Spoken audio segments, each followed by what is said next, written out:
샬롬, 평안하셨습니까? 예, 한 주일 동안 평안하셨으리라 믿습니다. 이번에 두 번째 안식일인데요. 여러분, 신년이 되면 사람들이 뭐를 많이 합니까? 신년이 되면 물론 계획도 세우지만 뭐 알고 싶어하는 게 있죠. 신년이 되면은 그래서 운수를 봅니다. 올해가 나한테 길이 될 것이냐 흉이 될 것이냐. 그래서 운세를 많이 보는데 오늘은 앞으로 세상에 일어날 일에 대한 예언에 대해서 좀 우리도 새해 들어서 한번 좀 살펴보기를 원합니다. 이 예언 중에는 여러 가지 예언들이 있습니다만은 이 예루살렘에 관한 예언이 있습니다. 예루살렘에 관한 예언. 여러분, 예루살렘은 어떤 곳입니까? 하나님의 성전이 있는 곳이요, 하나님의 영광이 있는 곳이요, 하나님이 임재하시는 놀라운 장소가 바로 예루살렘이죠. 여러분, 이 예루살렘에 대한 앞으로 벌어질 일, 예수님 당시에 이것은 좋은 일이 벌어질 것이 예언되었습니까? 나쁜 일이 벌어질 것이 예언되었습니까? 자, 우리 다니엘서를 한번 보겠습니다. 이 예언은 이미 구약에서부터 시작되고 있습니다. 구약 2300주의 예언, 다니엘서 9장 2300주의 예언 가운데 하나가 바로 이 예루살렘에 관한 예언입니다. 다니엘서 9장. 그런데 그 예언이 영광스럽게 하나님을 영접하고 하나님과 함께하는 놀라운 행복한 결말이 있었으면 좋았을 텐데 이 예루살렘의 미래는 오히려 황폐하게 된다는 예언입니다. 자, 25절, 다니엘서 9장 25절.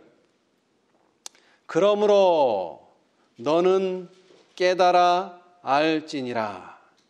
예루살렘을 중건하라는 영이 날 때부터 기름 부음을 받은 자 곧 왕이 일어나기까지 7일회와 62일회가 지날 것이요, 그때 곤란한 동안에 성이 중건되어 거리와 해자가 이룰 것이며.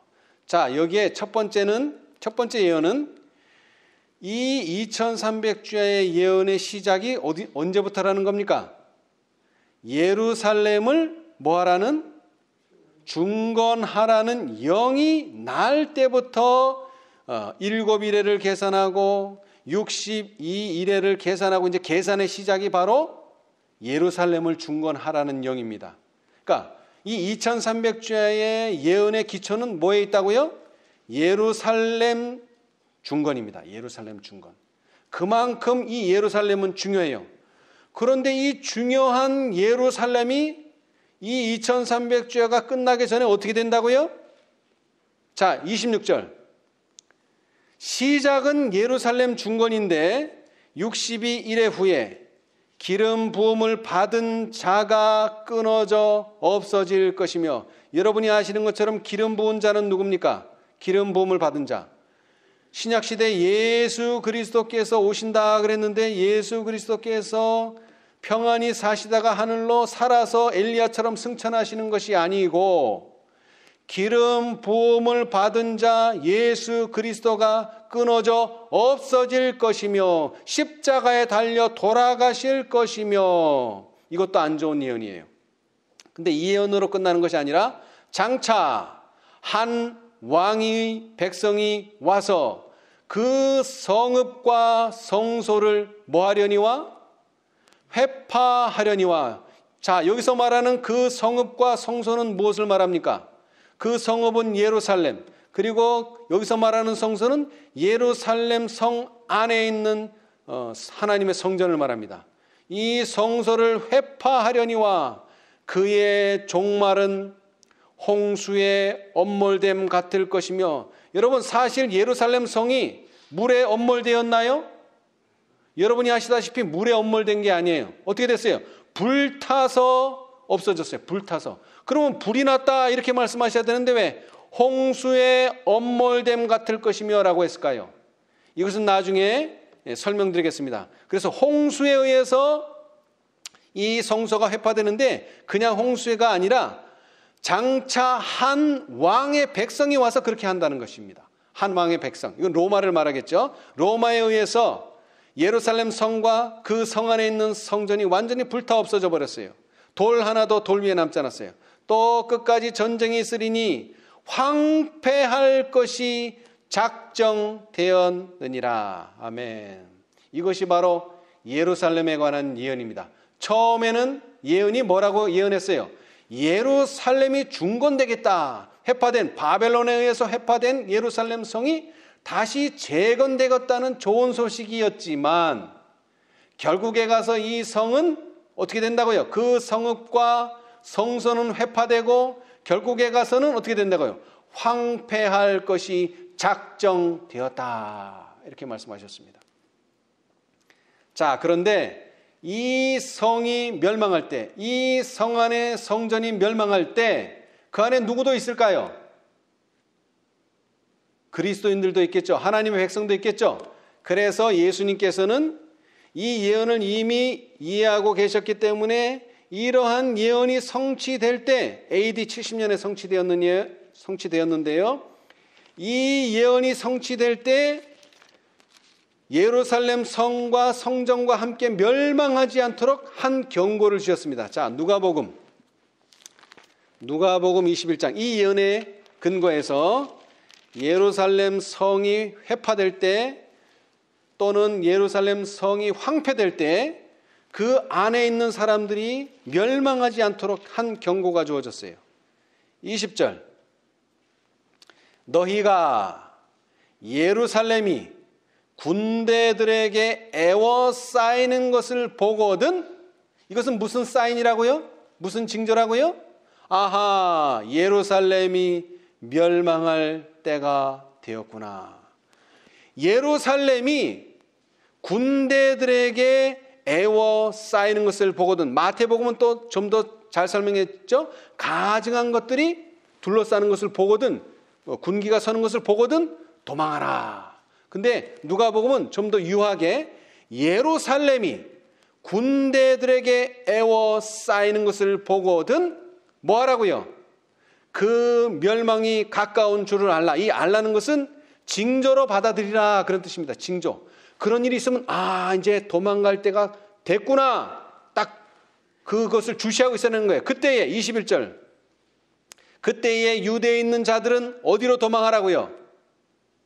산으로 도망할지며 성내에 있는 자들은 나갈지며 촌에 있는 자들은 거리로 들어가지 말지어다. 아주 자세하게 예언해놨습니다.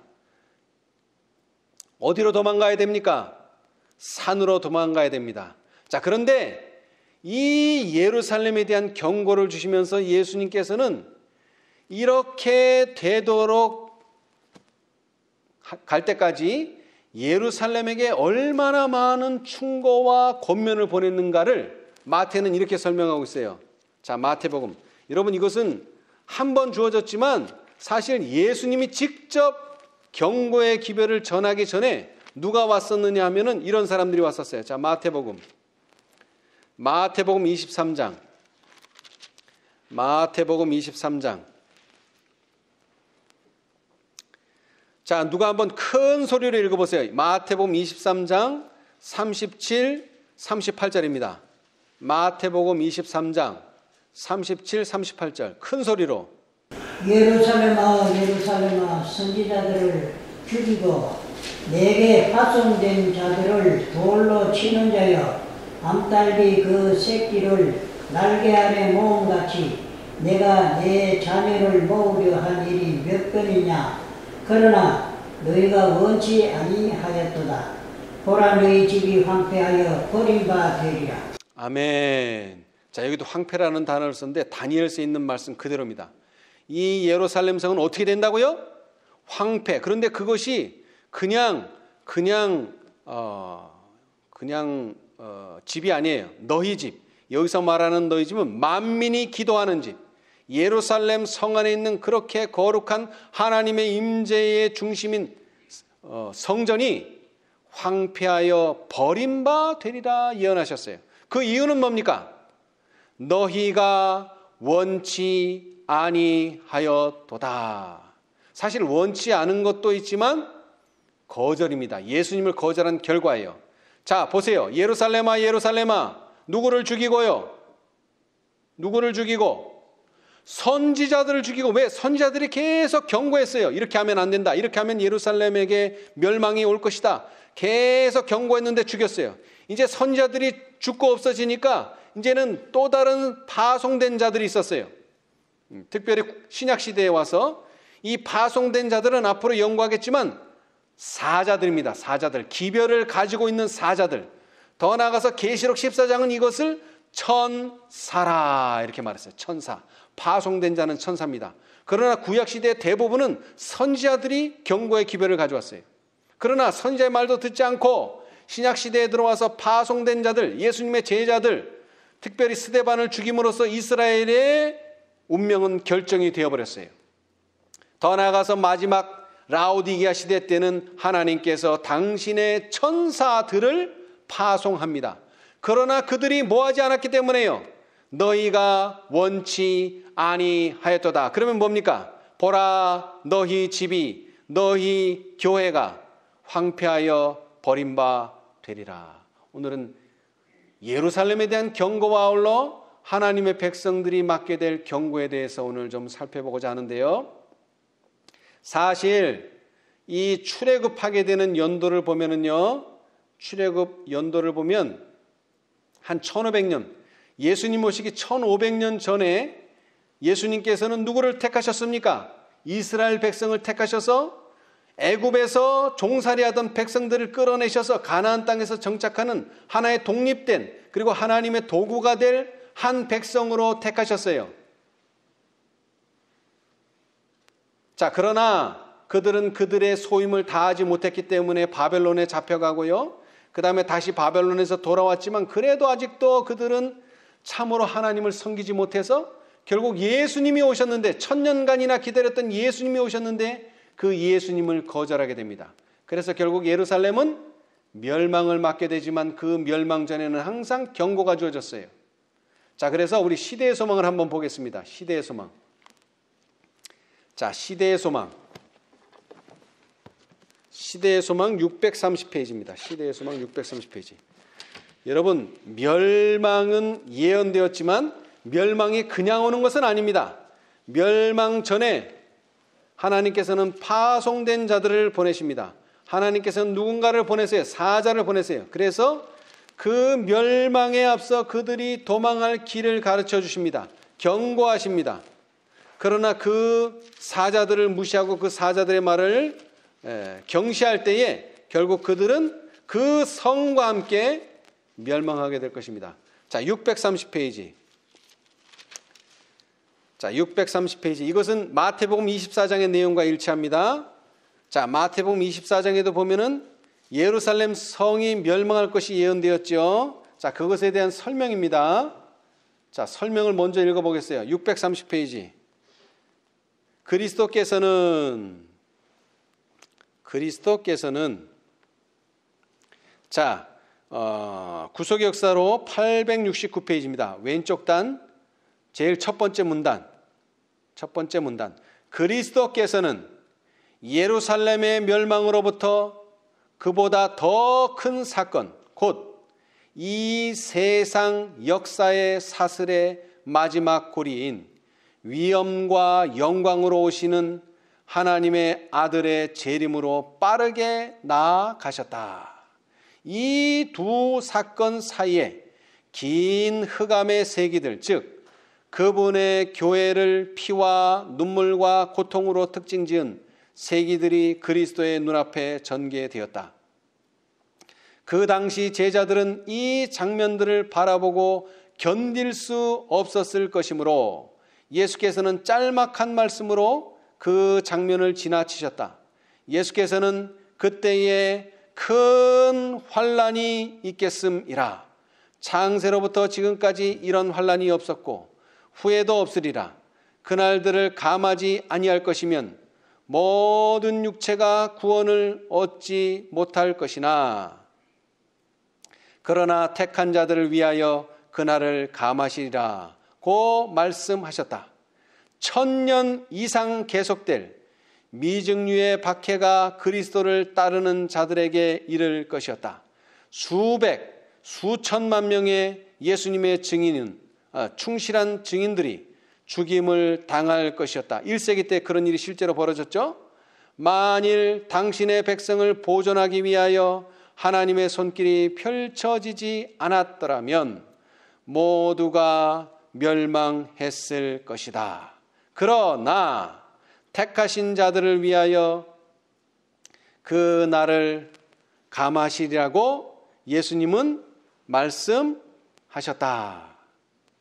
자, 여러분, 이 예루살렘의 멸망이 우리에게 중요한 이유는요, 예루살렘 멸망 자체가 그냥 예루살렘 멸망으로 끝나는 게 아니죠? 어떻습니까? 이 예루살렘의 멸망은 이 세상 역사의 사슬의 마지막 고리인 위엄과 영광으로 오시는 하나님의 아들의 재림으로 나아갔다. 그 말은 예루살렘의 멸망은 무엇을 상징한다고요? 세상의 멸망, 예수님이 재림하시기 직전의 세상의 멸망을 상징하기 때문에 그렇습니다. 그래서 아주 중요해요. 자, 그래서 이것을 이제 성경으로 보자면요, 예수님이 이렇게 말씀하셨죠. 자, 성경으로 돌아가겠습니다. 성경. 자, 성경 마태복음 24장입니다. 마태복음 24장. 자, 1절에서부터 제가 읽어보겠습니다. 예수께서 성전에서 나와서 가실 때에 제자들이 성전 건물들을 가리켜 보이려고 나아오니 대답하여 가라사대 너희가 이 모든 것을 보지 못하느냐? 내가 진실로 너희에게 이르노니 돌 하나도 돌 위에 남지 않고 다 무너뜨리우리라. 다시 말하면 황폐하리라. 자, 3절.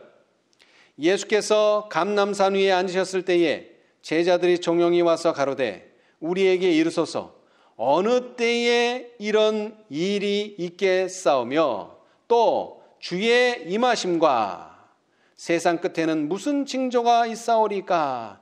여러분, 주의 임하실 때, 그 다음에 세상 끝에는 뭐가 있다고요? 징조가 있다는 것입니다. 징조. 왜 징조가 있습니까? 이렇게 예수님이 임하시고 이렇게 세상이 끝날 때 징조를 보여줌으로써 그 징조를 보고 뭐 하라고요?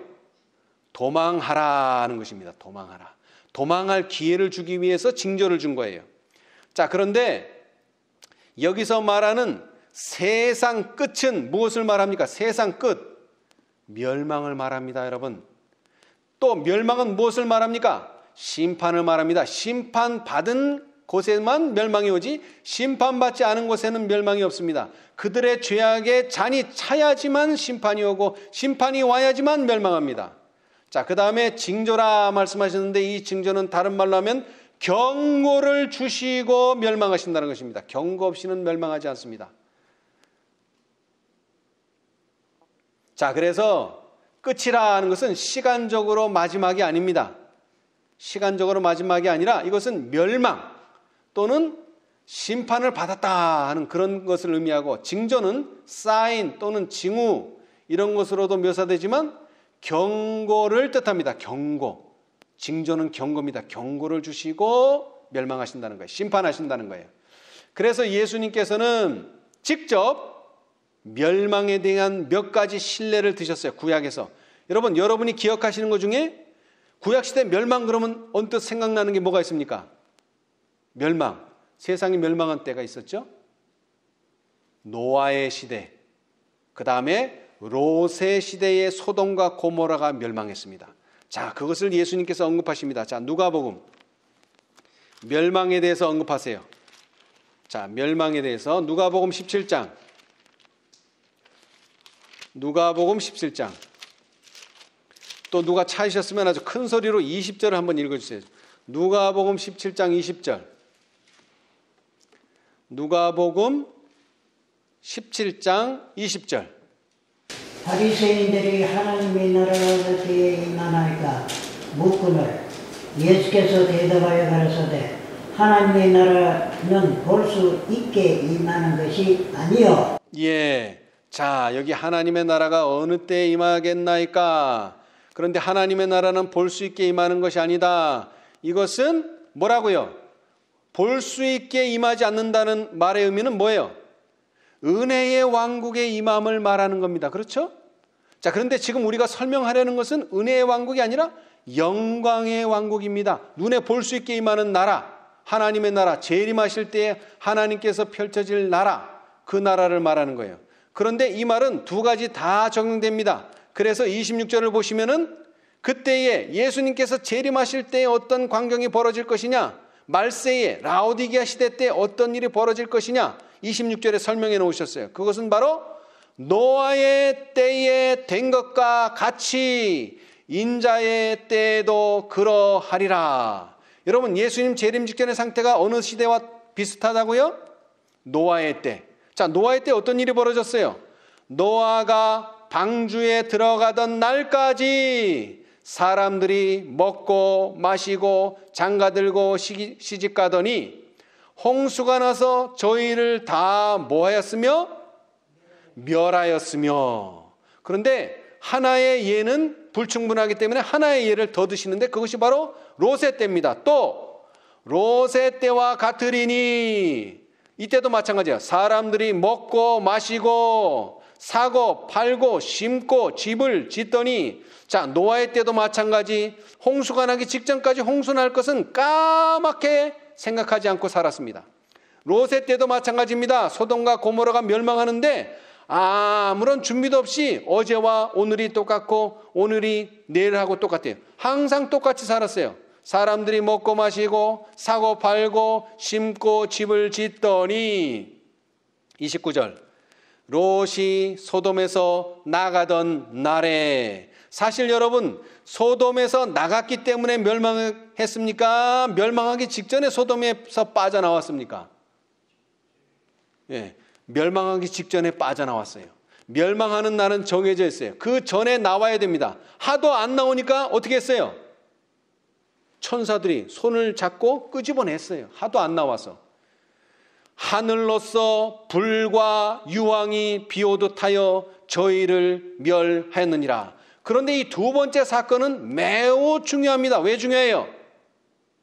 자, 첫 번째 사건은 물론 멸망했지만 노아의 때는 롯의 소돔과 고모라는 언제와 같이 재림 직전에 있을 불과 유황의 심판과 같이 이 소돔과 고모라도 하늘로서 불과 유황이 비오듯 하여 저희를 멸하였느니라.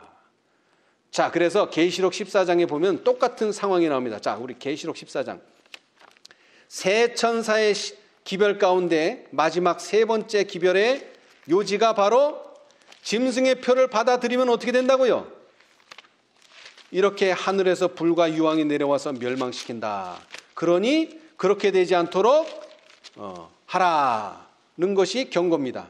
자, 14장, 계시록 14장 10절, 또 누가 찾으셨으면 큰 소리로 한번 읽어보세요.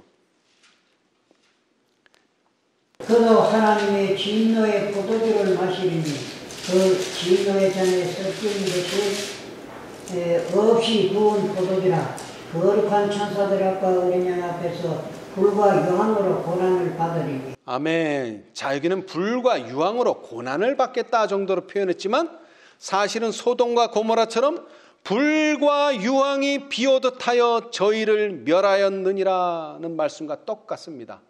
그래서 두 번째 사건은 중요해요. 다시 말하자면 예수님께서는 이미 과거에 벌어진 세상의 멸망, 소돔과 고모라의 멸망을 예로 드셨어요. 그러시면서 뭐를 얘기하셨어요? 예루살렘도 이와 똑같이 멸망할 것을 예언하셨어요.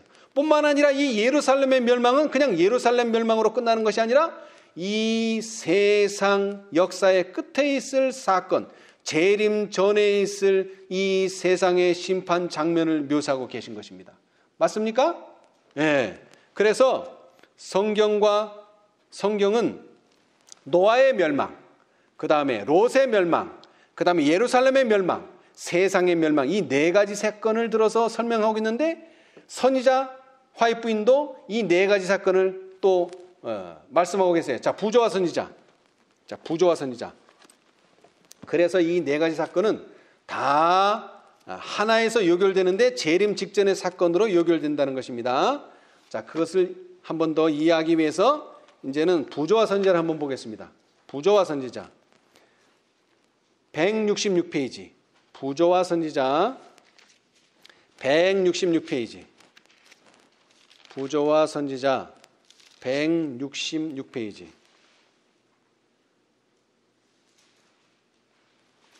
자, 구속의 역사 79페이지 왼쪽 단 위에서 첫 번째, 두 번째 보시면은 소돔이 멸망하기 전에, 자, 다시 말합니다. 노아의 멸망, 노아 시대 때 세상의 멸망, 심판, 그 다음에 롯의 시대 때 소돔과 고모라의 심판, 멸망, 그 다음에 예루살렘의 심판과 멸망, 그 다음에 세상 마지막의 심판과 멸망, 이 모든 것은 멸망이라고 하는 공통점을 가지고 있지만 또 하나의 공통점은 멸망하기 전에 징조 또는 사자를 보냈다는 것입니다. 자, 그 내용을 오늘 지금 읽어보려고 합니다. 자, 소돔이 멸망하기 전에 하나님께서 롯에게 뭐를 보내요? 기별을 보내요.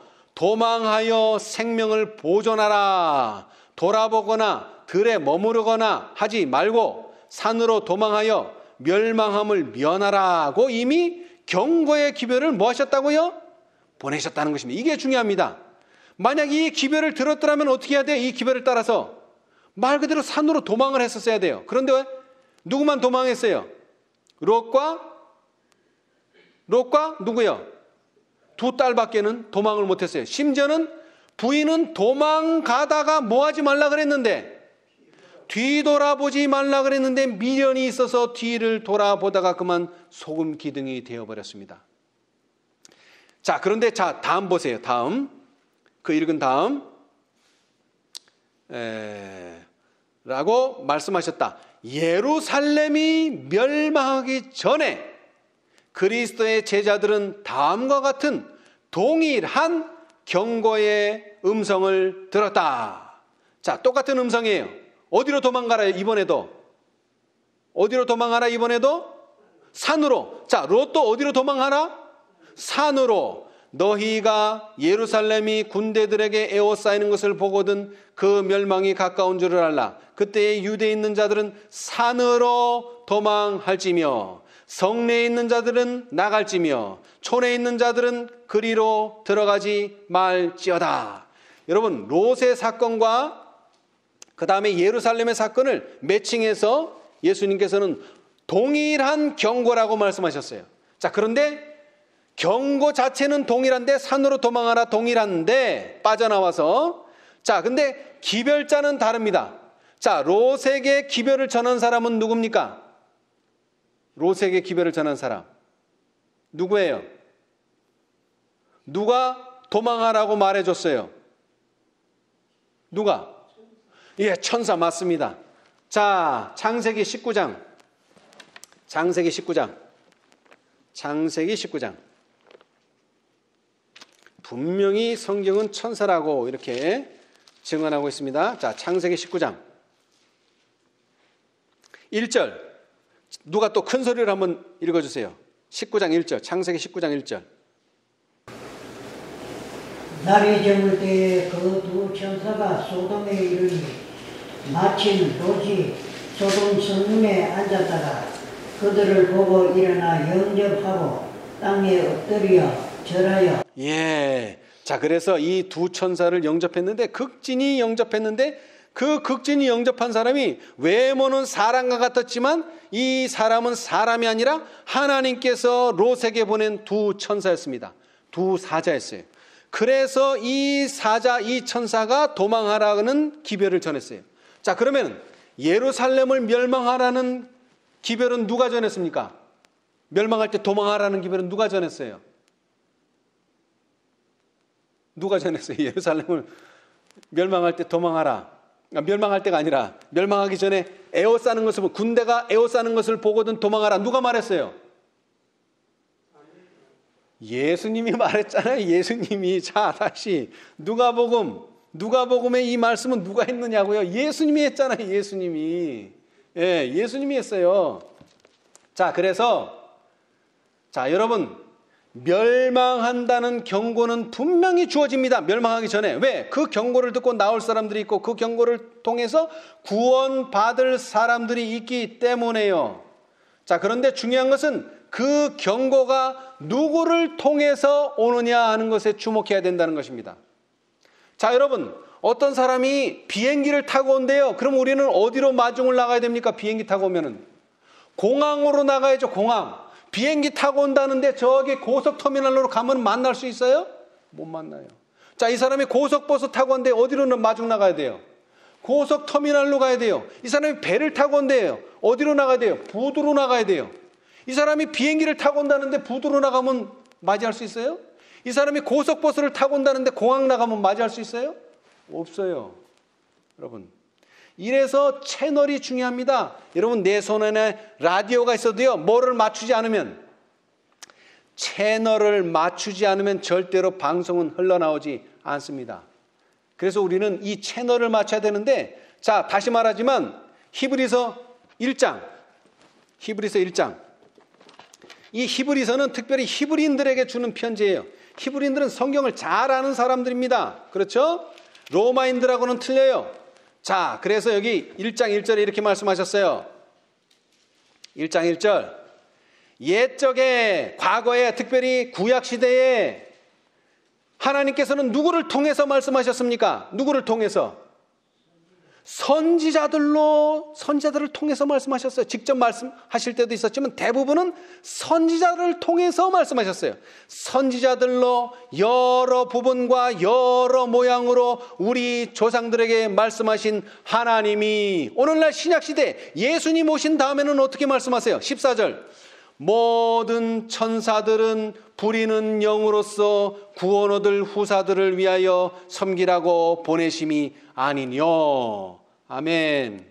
여러분, 이제 구약시대에는 선자들을 통해서 말씀하셨지만 특별히 신약시대에는 천사들이 나타납니다. 왜 나타나요? 구원 얻을 후사들을 위하여 섬기기 위해서, 도와주기 위해서 나타납니다. 이 내용이 바로 계시록 1장입니다. 자, 계시록 1장. 천사들이 어떻게 활동하는가? 계시록에 나옵니다. 계시록 1장. 특별히 라오디게아 시대예요. 특별히 라오디게아 시대에. 자, 계시록 1장 1절. 이 요한계시록이 어떻게 쓰여지게 됐느냐? 1장 1절. 예수 그리스도의 계시라. 여러분, 요한계시록은 말 그대로 뭐라고요? 계시라 그랬어요. 계시. 열어서 보여주는 것입니다.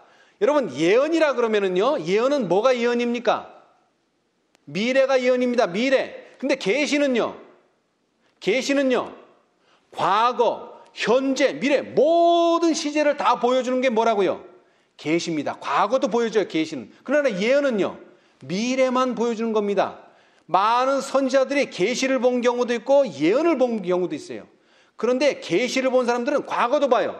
자, 여러분, 화이트 선지자가 부조와 선지자도 썼고 시대의 소망도 썼는데 그거 뭘 본 겁니까? 과거를 본 겁니다. 미래를 본 게 아니에요. 과거를 봤어요. 그 과거 속에서 예수님께서 어떻게 무엇을 요구하셨으며 이스라엘 백성들이 그것에 어떻게 부응했는가, 영적으로 과거를 보여요. 이게 계시예요. 근데 이 계시가 어떻게 이르러 오냐면 하나님이 그에게 주사, 하나님이 이 계시를 누구한테 줬다고요? 그가 누굽니까? 여기서 그가 예수 그리스도에게 주셨어요. 뭐를요? 계시를. 하나님이 계시를 예수님에게 줬어요. 자, 그런데 반드시 속히 될 일을 그 종들에게 보이시려고 그 천사를 그 종의 요한에게 보내어 지시하신 것이라. 자, 그런데 예수님은 이 계시를 또 누구에게 줬어요? 요한에게 줬죠. 근데 그 요한에게 가져간 매개자가 누구예요? 중간에. 바로 그것이 천사라는 것입니다. 천사. 왜? 천사는 섬김을 받도록, 섬기라고, 구원 얻을 후사들을 섬기라고 보낸 게 천사기 때문에 그래요. 그래서 오늘날 우리에게 이제 세상 멸망한다라는 경고를 주는 그 경고를 가져오는 사람은 선지자도 아니요, 예수님도 아니요, 누구라고요? 천사라 하는 것입니다. 자, 예루살렘 멸망을 경고한 분은 예수님이신데 왜 천사를 사용하지 않았냐?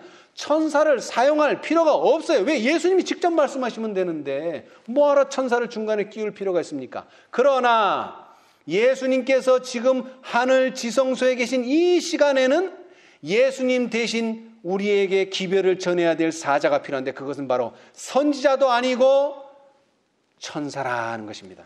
그래서 계시록 14장에는 새 천사가 나오는 것입니다. 맞습니까?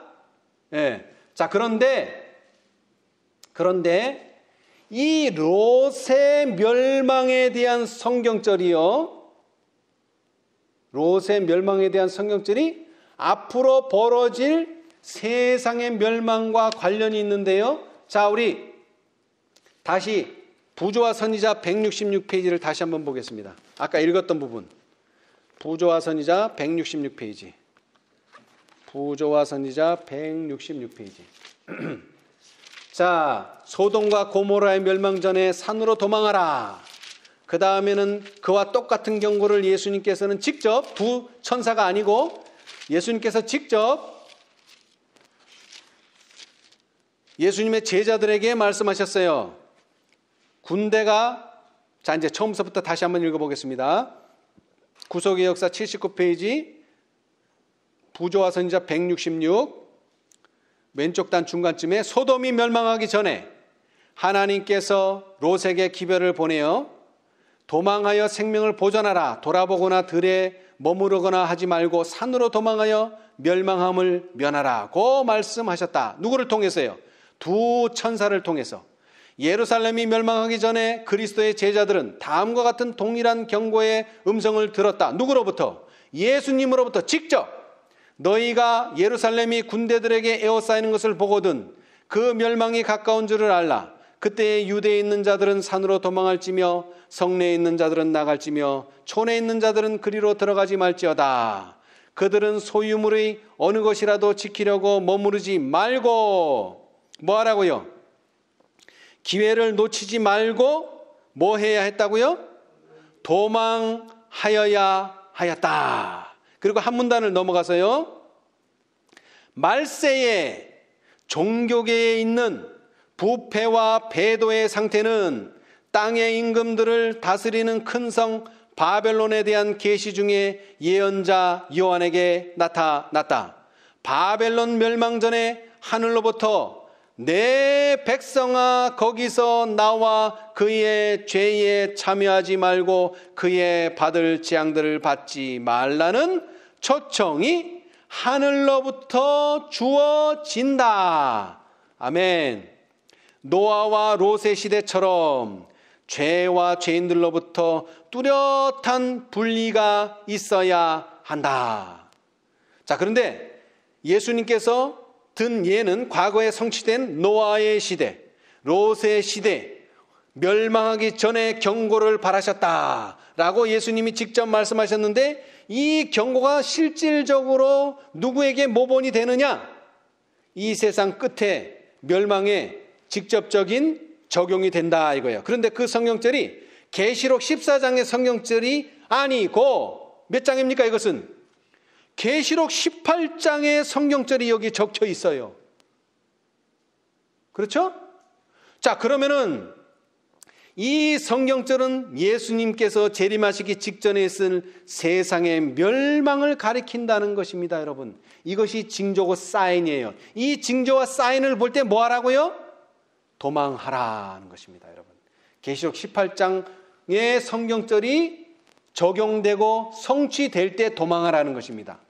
자, 그런데 아까도 말했지만 천사는 롯의 시대처럼 천사는 어떤 모양을 하고 있다고요? 사람의 모양을 하고 있어요.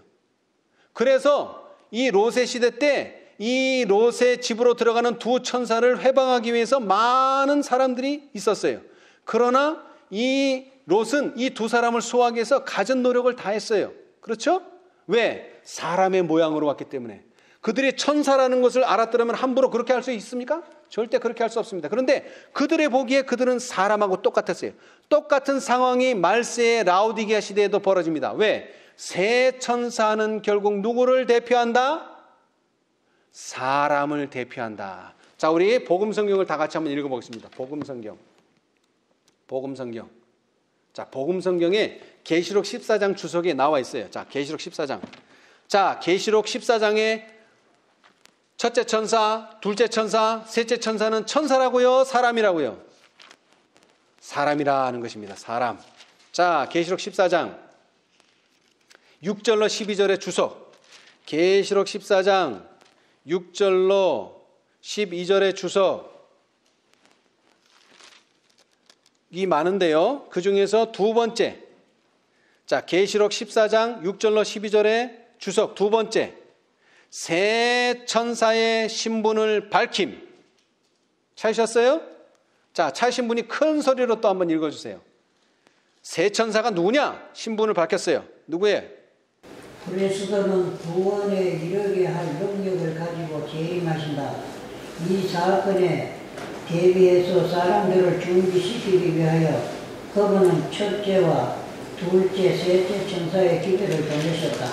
이 천사들은 진리를 받은 사람들을 대표하며 세상에다 복음을 힘있게 전도하는 사람들을 대표한다. 아멘. 자, 이 천사는 누구를 대표한다고요? 사람. 근데 어떤 사람? 진리를 받아들인, 특별히 첫째 천사의 기별을 받아들인, 둘째 천사의 기별을 받아들인, 셋째 천사의 기별을 받아들인 사람들. 자, 그런데 화이부인은 이것이 순서대로 됐어요. 순서대로. 근데 저와 여러분 이게 순서대로 됩니까? 안 됩니까? 안 돼요. 왜? 셋째 천사, 더 나아가서 넷째 천사가 전해진 다음에 우리는 태어났어요. 그러나 우리는 그 이후의 시간에 태어났지만 우리는 이 순서대로 세 단계로 되어 있는 첫째 천사의 기별을 경험하고, 둘째 천사의 기별을 경험하고, 셋째 천사의 기별을 경험하고, 더 나아가서 넷째 천사의 기별을 경험함으로써 이 천사들이 되는 거예요. 그렇죠? 자, 그래서 교회에 보내는 권면 58페이지 보면 요한계시록 14장의 새 천사는 하나님의 기별의 빛을 받아서 세상 방방곡곡에 경고의 음성을 높이는 그분의 대리자로서 나가는 백성을 대표한다. 경고하는 백성을 대표한다는 거예요. 맞잖아요. 경고입니다. 첫째도 경고, 둘째도 경고. 첫째는 심판하실 시간이 가까웠다. 둘째는요, 바벨론은 멸망했다. 셋째는요, 짐승의 표를 받지 말라. 경고에다. 근데 그 경고를 누가 한다고요? 하늘에 날아다니는 천사가 아니라 실제 사람, 그 기별을 받아들이고 경험한 사람이 한다는 것입니다. 근데 이것은 똑같이 어디에도 적용된다는 거예요. 계시록 18장에도 똑같이 적용된다는 것입니다. 예. 자, 그것이 이제 각 시대 대쟁투에 나와요. 자, 우리 각 시대 대쟁투를 봅시다. 이제 각 시대 대쟁투. 603페이지. 각 시대의 대쟁투 603페이지. 여러분, 경고는 꼭 있어야 됩니다. 심판하기 전에. 예, 그래서 억울한 사람이 없어야 됩니다. 경고를 주었는데 못 듣는 것은 자신의 책임이지만 경고 없이 멸망하는 것은 하나님의 책임입니다. 그래서 하나님께서는 이 책임을 다하시고 특별히 하나님의 백성들, 신실한 당신의 백성들을 한 사람도 낙오자가 없고 한 사람도 그 안에서 멸망당하지 않도록 하기 위해서 분명히 경고를 전하십니다. 그런데 그 경고를 전하시는 매체, 채널은 사람입니다. 603페이지, 603. 자, 여기에는 거의 다 동의하실 거예요. 그런데 중요한 것은 이 경고를 가져오는 게 첫째 천사냐, 둘째 천사냐, 셋째 천사냐, 계시록 18장 천사냐. 이제 여기에서 좀 갈리게 되겠지만은요.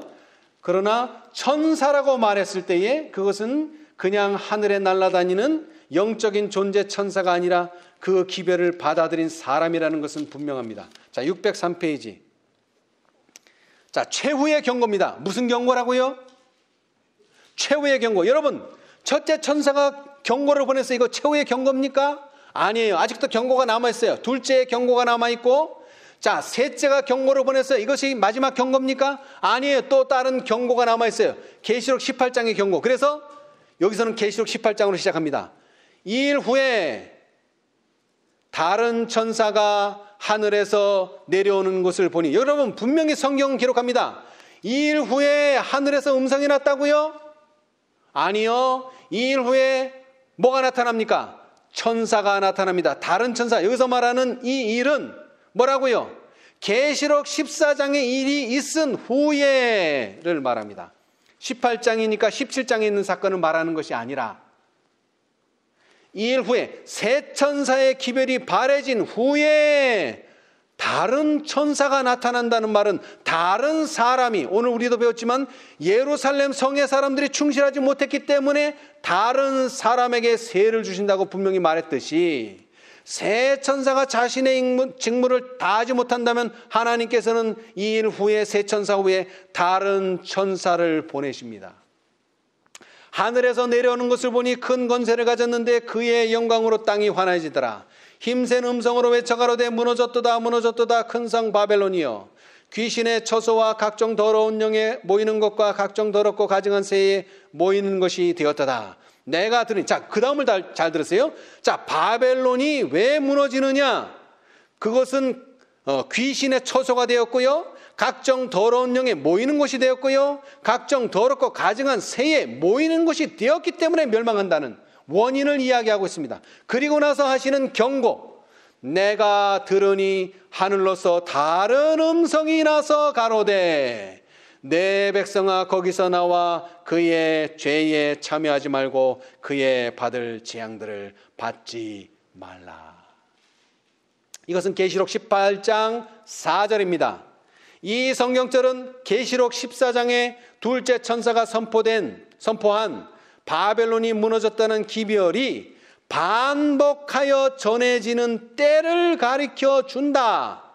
여러분, 둘째 천사의 때와 계시록 18장 4절이 이루어지는 때는 다릅니다.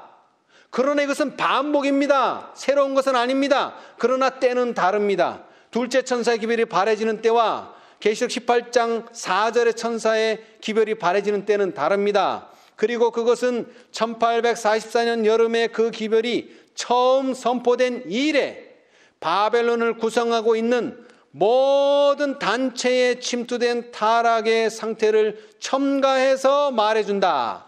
여기에는 종교계의 두려운 상태가 묘사되어 있다. 뭐를 거절할 때마다? 진리를 거절할 때마다. 그런데 여러분, 천사들은 뭘 가지고 옵니까? 기별을 가지고 오고 진리를 가져옵니다.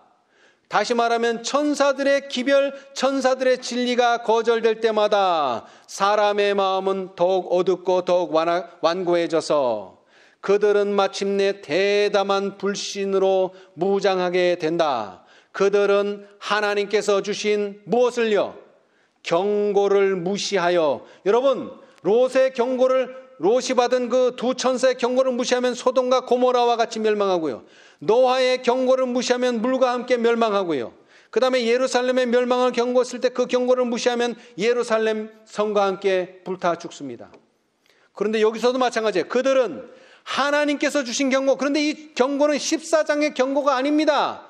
18장 4절의 경고를 무시하여 10계명 중 한 계명을 계속해서 범하고 마침내 그들은 그 계명을 거룩히 지키는 사람들을 박해하게 되었다.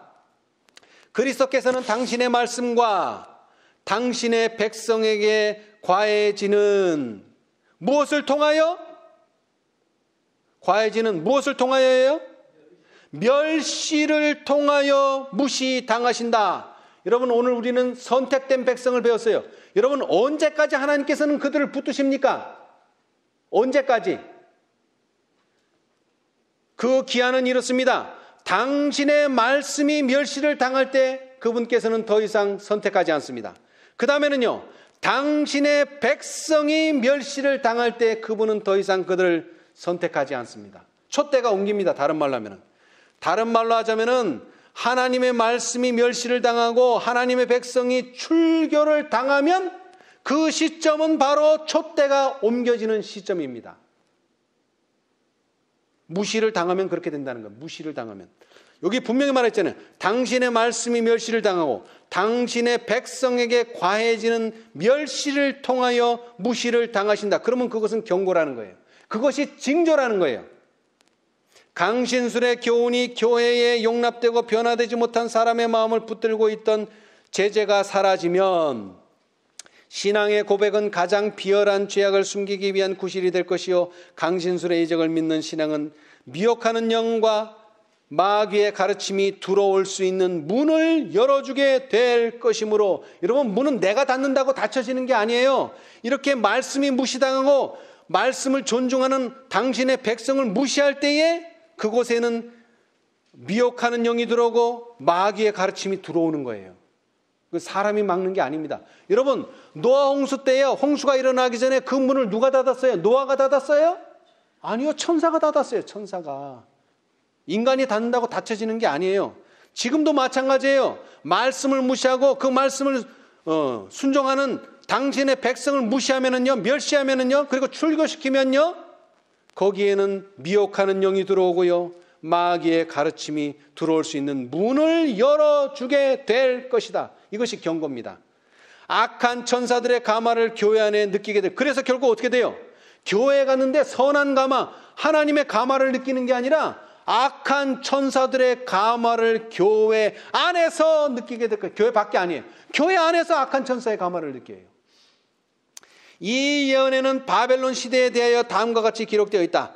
그 죄는 하늘에 사무쳤으며 하나님은 그의 불의한 일을 기억하신지라. 계시록 18장 5절. 바벨론의 죄는 차고 넘쳐 있으며 그의 멸망의 시기는 절박해 왔다. 그러나 하나님께서는 바벨론 가운데 한 백성을 가지고 계신다. 그러므로 하나님의 심판이 내리기 전에 그 충성된 자들은 그의 죄에 참여하지 말고 그의 받을 재앙들을 받지 말도록 불러냄을 받아야 한다. 그리하여 하늘에서 내려오는 천사로 표상된 운동은 그의 영광으로 땅을 환하게 비치고 큰 음성으로 외치면서 바벨론의 죄를 지적하고 있다. 이 천사의 기별과 관련하여 내 백성아 거기서 나오라는 음성이 들린다. 이 선포는 셋째 천사의 기별과 함께 땅 위의 주민에게 주어져야 할 무슨 경고라고요? 마지막 경고가 된다. 여러분, 셋째 천사가 마지막 경고가 아니라 계시록 18장 4절로 5절의 경고가 있게 될 때 그게 바로 마지막 경고예요. 자, 그런데 여기서 하나 오해의 소지가 있어요. 오늘날 많은 셋째 천사들이요, 뭐라고 얘기해요? 봐라, 여기 하늘에서 내려오는 천사로 표상된 운동이다, 계시록 18장은. 그런데 이 원문을 보면요, 오해의 소지가 있어요. 이게 원문은 그렇잖아요. 제가 번역하면 뭐라 그럴까봐 구글 번역을 시켰어요. 구글 번역. 그러므로 하늘에서 내려오는 천사가 상징하는 운동. 여러분, 천사가 운동을 표상하는 게 아니고 천사가 하는 운동을 표상한 거예요. 운동. 그 운동은 큰 해침의 운동이요, 늦은 비의 운동은 맞는데 그 운동은 천사가 운동이 아니고 천사가 하는 일이 운동이라는 거예요.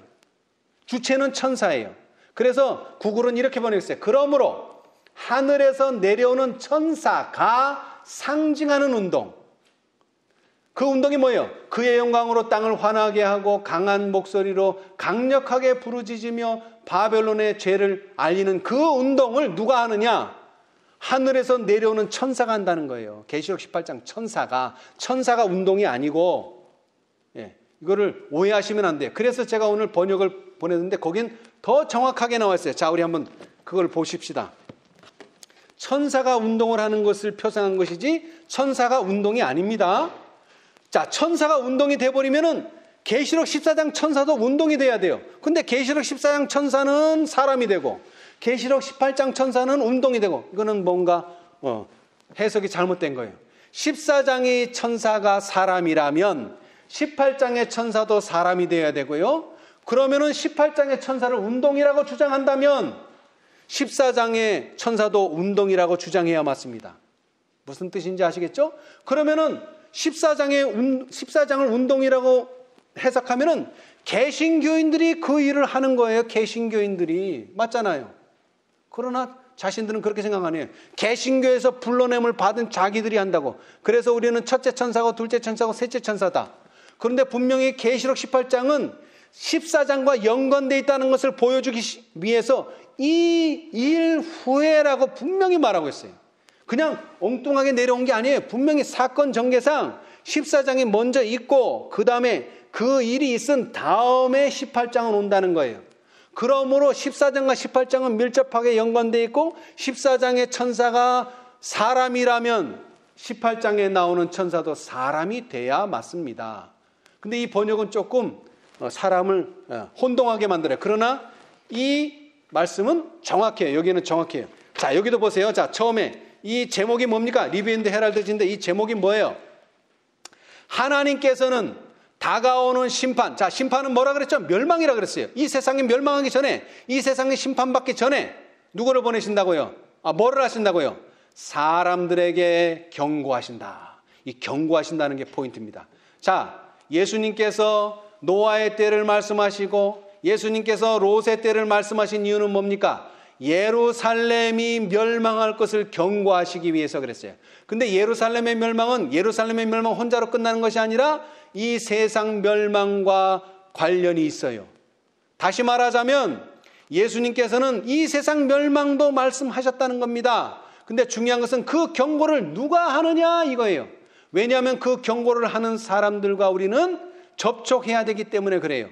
자, 그런데 첫 문장이 이렇습니다. 우리 앞에는 전에 없던 고난의 시기가 있다. 자, 환난의 시기가 온다 그랬어요. 분명히 세상 멸망하기 전에.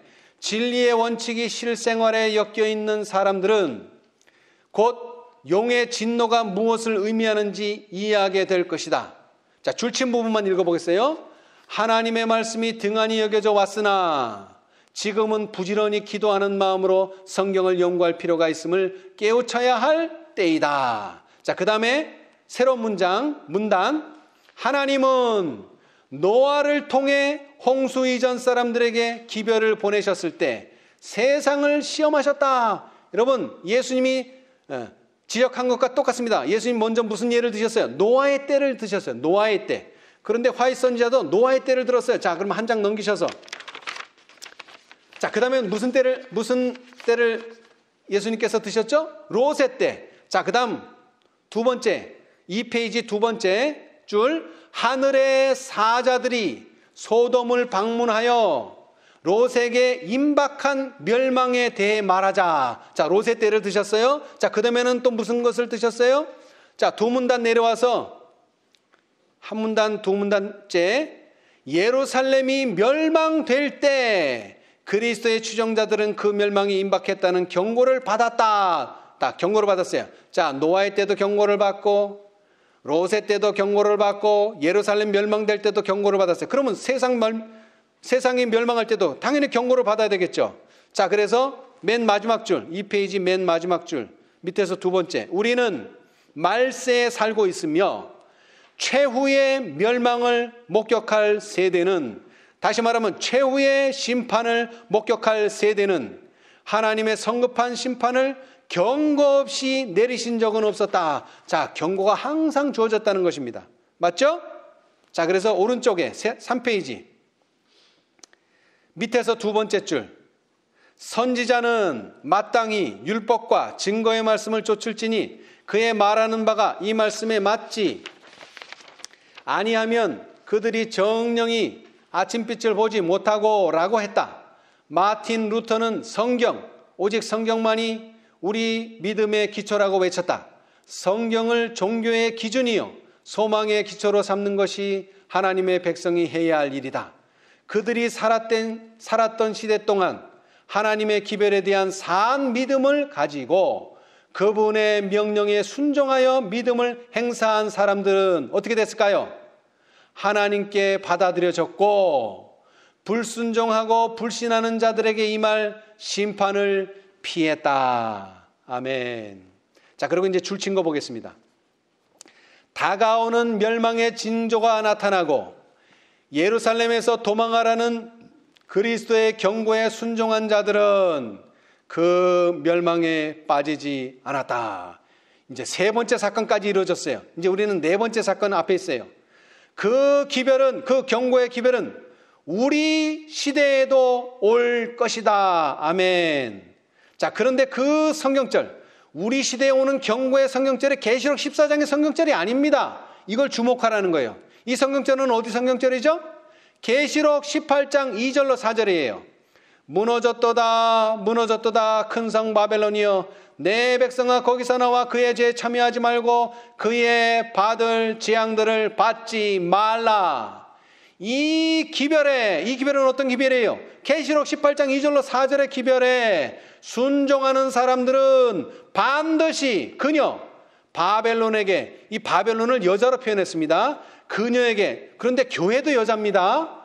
바벨론에게 닥칠 무서운 재앙을 피할 것이다. 그리고 마지막으로요, 이 시대의 가장 중요한 질문은 누가 주의 편에 있느냐? 누가 그 천사와 연합하여 세상의 진리의 기별을 전할 것인가? 여러분, 그 천사가 세 천사입니까? 이게 셋째 천사예요? 몇째 천사예요 이거? 몇째 천사예요 이거? 자, 그 앞절에 나왔잖아요. 그 앞절에 천사. 그럼 몇째 천사예요 이거? 계시록 18장 천사죠? 계시록 18장 천사예요. 여기서 말하는 그 천사는 누가 그런데 이 앞에 인용문을 안 쓰면 이게 계시록 14장 천사인지 몰라요. 그러나 분명히 계시록 18장 2절로 4절을 인용했기 때문에 그 경고를 말하는 천사는 다른 천사예요. 2일 후에 다른 천사. 그러니까 계시록 18장 천사예요. 계시록 18장 천사와 연합하여 세상의 진리의 기별을 전할 것인가. 근데 18장 1절로 3절은 경고는 하고 있지만 나오라는 메시지는 없어요. 유일하게 4절이 나오라는 메시지가 있어요. 그러므로 우리는 이 경고를 할 천사는 바로 다른 음성이죠. 다른 음성. 누가 그 영광으로 온 땅을 환하게 할 빛을 받을 것인가 이다. 이게 우리에게 중요하다는 거예요. 전에까지는 세 천사의 기별까지만 중요했는데 이제는 계시록 18장의 기별이 중요한데 왜 그 천사와 연합해서 세상의 진리를 전하는 게 중요하기 때문에 그래요. 왜? 이것이 세상에 주어질 마지막 최후의 경고가 될 것이기 때문에 그렇습니다. 그러나 계시록 14장의 천사가 자연스럽게 계시록 18장의 천사가 되는 것은 아닙니다. 그렇기 때문에 우리는 이 천사와 연합하는 것이 중요하다 이 말입니다. 그 천사는 운동이 아니에요. 그 운동을 하는 사람입니다. 그 운동을 하는 사람과 연합하는 일이 매우 중요해요. 왜? 이것은 이 지구상에 있을 마지막 최후의 경고가 될 것이기 때문에 그렇습니다. 오늘 이 자리에 앉으신 모든 분들, 우리 다 함께 이 계시록 18장 천사와 연합하여 세상의 진리의 기별을 전하는 우리 모두가 되기를 간절히 바라면서 오늘 말씀 마치겠습니다. 감사합니다. 하늘에 계시는 감사하신 저희들의 아버지,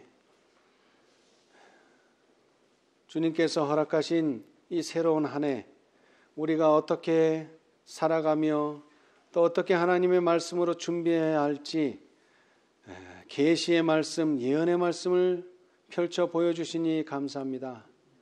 주님께서 일찍이 당신의 제자들에게 예루살렘 그 놀라운 성, 그 하나님의 성이 어떻게 황폐될 것인지를 예언하셨습니다.